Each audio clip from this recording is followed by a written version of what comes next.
Hi there, my name is Alice, and I'm from Hunter College, flying in from New York City to Dallas, Texas today at the EarthX conference. We're going to be discussing how we can empower youth to learn more about climate restoration and bring up the elephant in the room. And I'm also brought with a special guest today. His name is Edward, or Ed. Hi. Hi, Alice. How are you? I'm good, how are you? Good. I like your elephant. Thank you. Would you like Does to it have a know more name? about it? I call him Terry. What do you call it? Terry Terry. for a teraton of legacy carbon in the I atmosphere. like it. Yeah, Terry.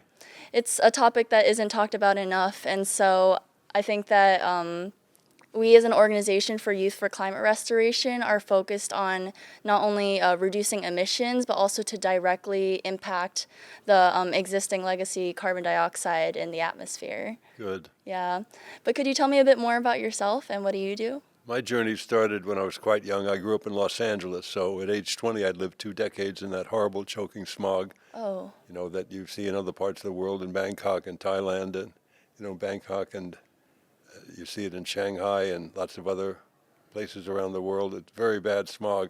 So I grew up with that when I was a kid. okay. And so by 1970, I wanted to do something to make it better, something to reduce the smog.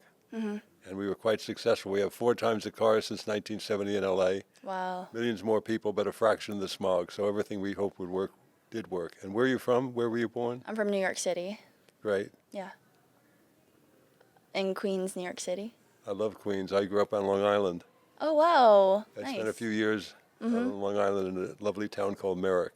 Nice. So, how did this transition to? I believe most people know you as Dr. Linkletter from Young Sheldon. Right. How did you get from here to there? After living 20 years with that smog, it just seared my lungs and it hurt to walk or run. So I knew there was a problem with air pollution. And then the problem with water pollution I saw firsthand as well when I went down to the beach after the 1968 oil spill Oh, wow. near Santa Barbara. So I knew we had to clean up the air and clean up the water. And I got involved with other like-minded people. We did a lot of that. Then I began to work as an actor. 1967, I got my first job on a show called My Three Sons, and I've been working ever since. So I'm very lucky to still be working as an actor on Young Sheldon, as you say, and Yes. on Better Call Saul and Arrested Development, lots of other good shows. Yeah, for sure. And so, were you able to contribute this environmental activist heart into your roles? And When I if so, can, I do. It's a kind of a script that allows for some small changes like that or big changes like that. I always ask for that. Or they sometimes suggest it, but I try to live it in my normal life, my everyday life, to always, think of what's the greenest choice I can make today. And it's important the way you start it. You don't run up to the top of Mount Everest. You get to base camp and you get acclimated, and you do what you can.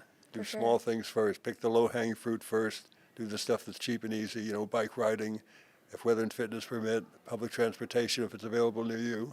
Home gardening, home composting. All that stuff is very inexpensive. You start with that, you'll save money and protect the environment. Then you can do more. Yeah.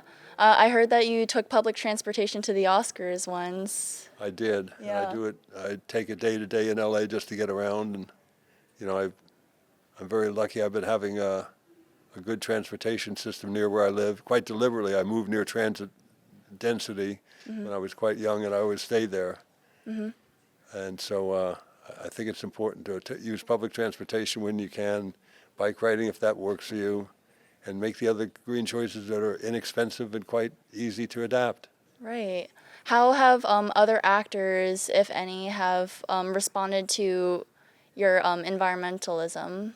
So many of my friends have done a lot of that stuff. They claim that I had a bit of influence over them. I don't know if that's true or not, but it's very nice that they would say that.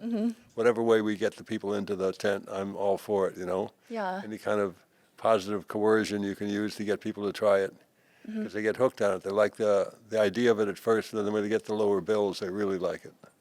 Yeah, I've definitely seen some environmental policies being pushed forward towards very urban heavy kind of cities, such as New York City, where they have incentive and punitive taxes depending on what their climate goals are. So, for an example, they charge like punitive taxes for buildings that cross a certain carbon level threshold. However, for lower income areas, sometimes getting green energy infrastructure isn't very feasible, and so they Right. decide to pay the taxes anyway and still emit these really high carbon levels. What are your thoughts on that? I don't think you should be able to pay a fee to do the wrong thing, you know. I think you need to, I think you need to do what's right for the environment for the long term, because when people talk about the cost of a building, what did that building cost? People look at, you know, the labor and the materials, what you Right. use to build the house. But there's another cost, the cost of running that house, running that apartment building, running that you know, that kind of retail space. And that's a cost too. And if you can build green, then it's a little bit more money in the build process, but after that, you're in the life of the building into great profit over a short period of time, because the money you'll save with an efficient building. Right.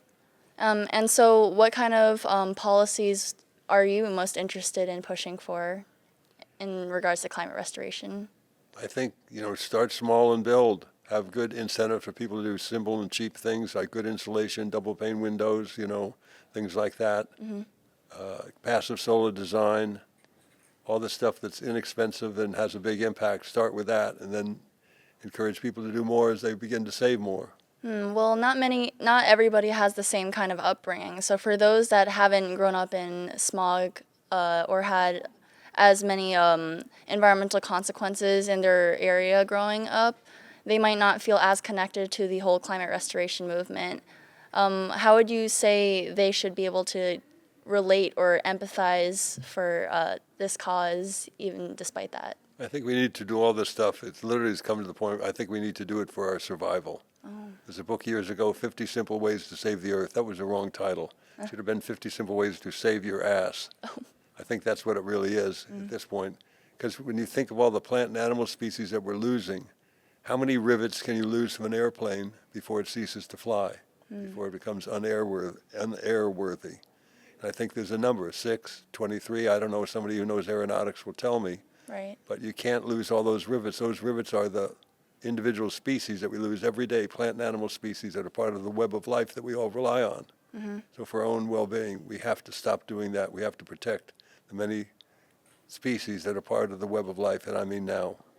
Yeah, and I bet you have a very unique perspective being from the acting field. So, do you feel like there should be more environmental documentaries or filmmakers? And how can we kind of contribute environmentalism in this field? As much as you can get the message out through art, I think it's very important and very effective. You know, there's not time to go door to door. I mean, Right. I applaud the people from Greenpeace and what have you that do go door to door. God bless them, keep doing it. But in addition, you need someone to get out there on the airwaves and movies, you know, TV shows, podcasts, everything, and get the word out about what can be done, where our successes have been, and how we can build upon them. Yeah, thank you so much. And lastly, can I have some inspiring words for our young audiences Yes, at home? live simply so that others can simply live.